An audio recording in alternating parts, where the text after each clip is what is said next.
Welcome to రాజనీతి. ప్రస్తుతం దేశంలో ఎన్నికలు జరగబోతున్నాయి. పరిస్థితులన్నీ పైకి బాగానే కనిపిస్తున్నా ప్రజల్లో కనిపించని అశాంతి రగులుతూ ఉంది. దేశం నిశ్శబ్ద విధ్వంసంలోకి జారిపోతోందా అనిపిస్తోంది. మధ్యతరగతి, దిగువ మధ్యతరగతి, పేద వర్గాల్లో అసంతృప్తి రగులుతోంది. వాళ్ళ జీవన ప్రమాణాలు పెరగట్లేదు.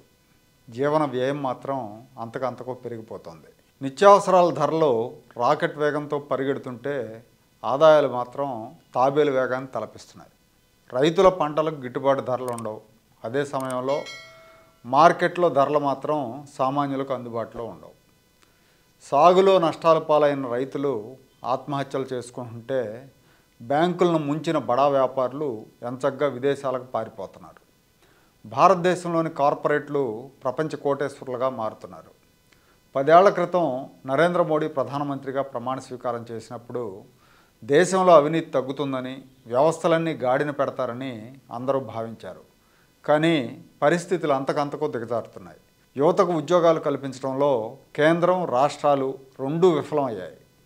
మొన్న ఉత్తరప్రదేశ్లో 60,000 పోలీస్ కానిస్టేబుల్ ఉద్యోగాల రిక్రూట్మెంట్ కోసం నోటిఫికేషన్ వేస్తే 50 లక్షల మంది నిరుద్యోగులు దరఖాస్తులు చేసుకున్నారంటే పరిస్థితులు ఎంత తీవ్రంగా ఉన్నాయో అర్థం చేసుకోవాలి.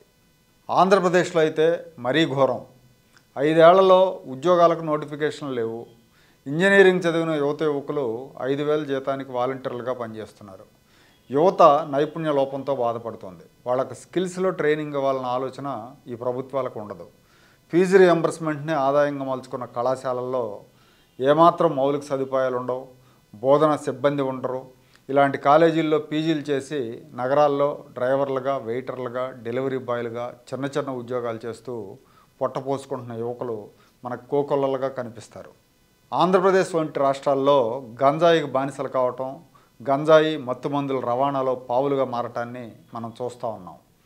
స్వాతంత్రం వచ్చిన 70 ఏళ్ల తర్వాత కూడా ఈ దేశంలో దాదాపు 70% మంది వ్యవసాయం మీద ఆధారపడి జీవిస్తున్నారు. ఈ 75 ఏళ్లలో ఏ ప్రభుత్వం కూడా రైతులకు న్యాయం చేయలేదు. మధ్యదళారీ వ్యవస్థను నిర్మూలించే ప్రయత్నం ఏ ప్రభుత్వం చేయలేదు. తుఫాన్లు, కరువుల కాటును తప్పించుకొని మంచిగా దిగుబడి సాధిస్తే గిట్టుబాటు ధరలు ఉండవు. దేశ రాజధాని ఢిల్లీ సరిహద్దుల్లో పంజాబ్, హర్యానా రాష్ట్రాల రైతులు రెండోసారి ఆందోళనకు దిగారు. రైతు పండించే పంటలకు మద్దతు ధరల మీద చట్టం చేయాలని వీళ్ళు డిమాండ్ చేస్తున్నారు. కేంద్రం మాత్రం మాటలతో మభ్యపెట్టాలని చూస్తూ ఉంది. ఇంకోవైపు ఏమో ఆందోళనను ఉక్కుపాదంతో అణిచివేయాలని కూడా చూస్తోంది. రైతుల మీద ఖలిస్తాన్ ఉగ్రవాదులని, పాకిస్తాన్ ఉగ్రవాదులని ముద్రలు వేస్తోంది. దేశాన్ని ఆర్థికంగా బలోపేతం చేస్తానని గద్దెనెక్కిన ప్రధానమంత్రి నరేంద్ర మోడీ కొంతమంది కార్పొరేట్లను బలోపేతం చేయటం మినహా దేశానికి చేసింది ఏమీ లేదు. పైగా ఈయన పాలనలో దేశం ఆర్థికంగా దిగజారిపోయింది. ప్రజల ధరాభారాన్ని తట్టుకోలేకపోతున్నారు. 2013లో కేంద్రంలో యూపీఏ అధికారంలో ఉన్నప్పుడు క్రూడ్ ఆయిల్ ధర బ్యారెల్కు $105 ఉంది. బ్యారెల్ $105 ఉన్నప్పుడు దేశంలో లీటర్ పెట్రోల్ ధర ₹70. ఆ తర్వాత మోడీ ప్రధానమంత్రి అయ్యాక 2016లో బ్యారెల్ క్రూడ్ ఆయిల్ ధర $38 పడిపోయినా కూడా పెట్రోల్ ధరను ₹70గానే కొనసాగించాడు. కానీ ఏమాత్రం రూపాయి కూడా తగ్గించలేదు. వరుసగా 2 ఏళ్ళు క్రూడ్ ఆయిల్ ధరలు దారుణంగా పడిపోయినప్పటికీ మోడీ పెట్రోల్, డీజిల్ ధరలు తగ్గించలేదు. సామాన్యులకు ఉపశమనాన్ని ఇవ్వలేదు. ప్రస్తుతం క్రూడ్ ఆయిల్ ధర బ్యారెల్ $78 ఉంటే పెట్రోల్ లీటర్ ₹100 ఉంది. 14 కేజీల గ్యాస్ సిలిండర్ ధర 2014లో $417 ఉంటే ఇప్పుడు $955 ఉంది. పెట్రో కంపెనీల ద్వారా వచ్చిన ఆదాయం అంతా ఏమైందో తెలియదు. మన్మోహన్ సింగ్ ప్రధానమంత్రిగా ఉన్నప్పుడు ఒక అమెరికన్ డాలర్కు రూపాయి విలువ $58 ఉంటే ఇప్పుడు అది $83కు దిగజారింది. భారతదేశం అప్పు 2014లో 58 లక్షల కోట్లు ఉంటే ఇప్పుడు 10 ఏళ్లకు 2024లో 1,60,00,000 కోట్లకు చేరింది. 10 ఏళ్లలో 1,00,00,000 కోట్ల అప్పు చేశారు. ఆర్థిక మంత్రి ఏమో మన ఆర్థిక వ్యవస్థ ఎంతగానో బలపడిందని స్టేట్మెంట్లు ఇస్తూ ఉంటారు.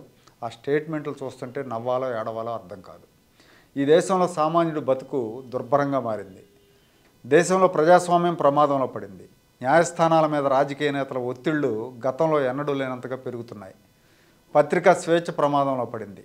మాట వినని మీడియా అధిపతులు, రాజకీయ నాయకులు, వ్యాపారవేత్తల మీదకు ఈడీ, ఐటీ, సిబిఐ అధికారులు దాడులు చేస్తున్నారు. దేశంలో పార్టీలన్నీ బీజేపీకి దాసోహం అనే పరిస్థితికి దేశాన్ని తీసుకొచ్చారు. ప్రశ్నించే వాళ్ళ మీదకి ఎన్ఐఏని ప్రయోగిస్తున్నారు. గుజరాతీ వ్యాపారులైన అంబానీ అదానీలకు దేశ సంపదను దోచిపెడుతున్నారు.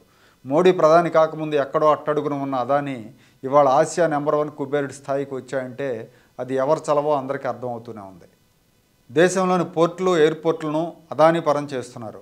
సమస్యల నుంచి జనం దృష్టిని మళ్లించేందుకు పాకిస్తాన్ బూచిని, చైనా బూచిని చూపిస్తున్నారు.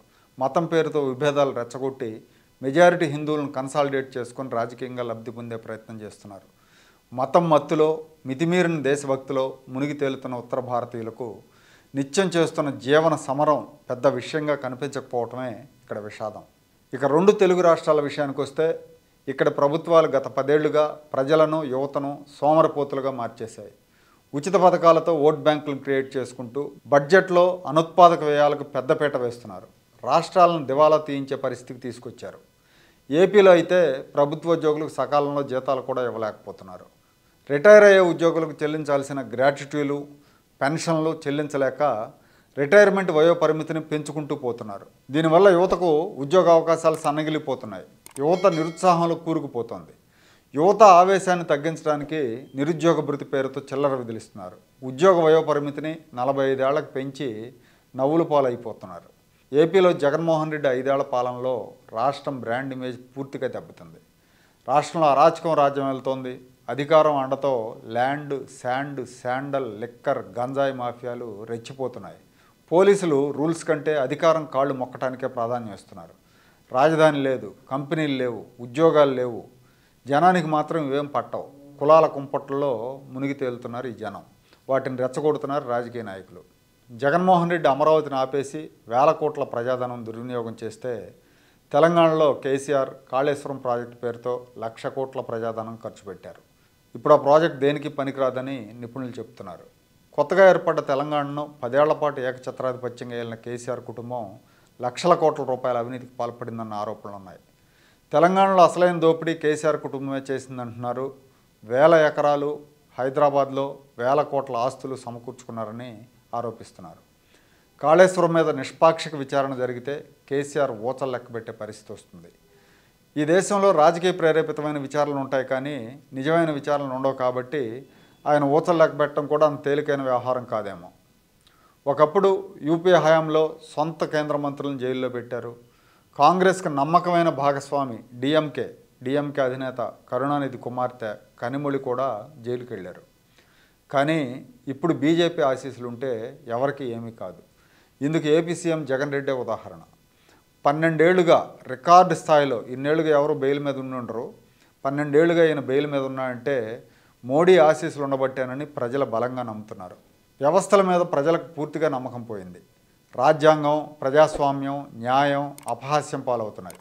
చట్టాలు అధికారంలో ఉన్న వాళ్ళకి చుట్టాలుగా మారాయి. ప్రస్తుతం దేశంలో ఉన్న సామాజిక, రాజకీయ, ఆర్థిక పరిస్థితులు ఇలాగే కొనసాగితే కొన్నాళ్లకు పాకిస్తాన్కు మనకు పెద్ద తేడా లేకుండా పోయే ప్రమాదం కూడా ఉంది.